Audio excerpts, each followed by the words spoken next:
ఎన్నోసార్లు చెప్పాను, వాగ్దానం తీసుకొని ఇదిగో వాటిని ముందు వెనక ఏంటో మనకు తెలియకుండా వాటిని పరీక్షించకుండా, ఖచ్చితంగా వాగ్దానానికి ముందు ఒక ఆజ్ఞ ఉంటుంది, ఒక ఒక ఒక ఆజ్ఞ ఖచ్చితంగా రాయబడి ఉంటుంది.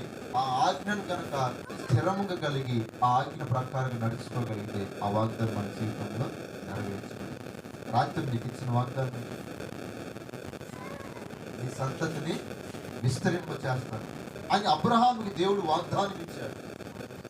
ఆ వాగ్దానము ఇచ్చిన దేవుడు ఏం చూసి ఇచ్చాడు? అబ్రహాంలో అతని నమ్మకత్వాన్ని చూసి ఇచ్చాడు. అబ్రహామా, నీవు ప్రేమించుచున్నటువంటి ఒక్కగానొక్క కుమారుడైన ఇస్సాకును తీసుకొచ్చి నాకు మోరియా పర్వతం మీద బలర్పించన్నాడు.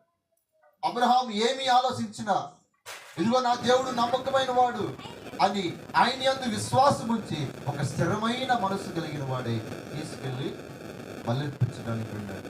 కట్టెలు పేర్చాడు, ఇదిగో సర్వం సిద్ధపరిచాడు, ఇదిగో తన కుమారుని బలిపీఠం మీద పెట్టాడు. కత్తి ఎత్తపోయేలోపు దేవుడు మాట్లాడటం ప్రారంభించాడు. అబ్రహామా, నీవు నాకు భయపడుతున్నావని ఈ సంగతిని బట్టి నేను ఎరిగి ఉన్నాను. ఇక్కడి నుంచి ఈ సంతానాన్ని నేను ఏం చేస్తాను? విస్తరింపజేస్తాను అన్నాడు. ఒక ఆజ్ఞ అక్కడ జరిగితేనే దేవుడు నోటి నుండి వాగ్దానము నెరవేరింది. దేవుడిచ్చినటువంటి ఆ వాగ్దానాన్ని చేయడానికి అబ్రహాం ఇష్టపడ్డాడు. నువ్వు తీసుకునే వాగ్దానం ఏదైనా సరే దాని ముందు వెనకాల ఏమి రాసిందో ఆ అధ్యాయము ఏంటో అనేది చదివి ఆ ఆజ్ఞ ఏంటో తెలుసుకొని దాని ప్రకారంగా నడుచుకోగలిగితేనే అది నెరవేరుతుంది.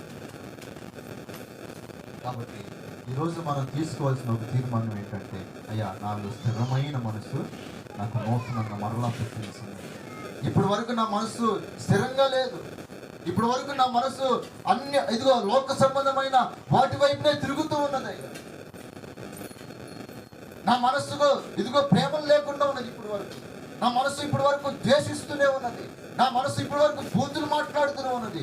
ఇదిగో నా మనసు ఇప్పటి వరకు ఇరుగు వారిని పొరుగు వారిని ప్రేమించలేని స్థితిలోనే నా మనసు ఉండిపోతుంది.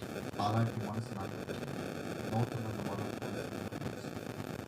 నూతనంగా మరొక మనసును నాలో పుట్టించిన గొప్ప అని దావీదు కోరుతాడు.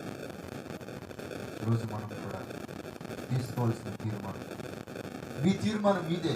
ఏ తీర్మానమైనా సరే, నా తీర్మానమైనా, మీదైనా, ఇంకొకరిదైనా సరే, అది చక్రంగా ఈ సంవత్సరం అంతా నెరవేర్చబడాలంటే ఇలాంటి స్థిరమైన మనసుతోనే మనం నిలబడగలిగితే అది నెరవేర్చాలి.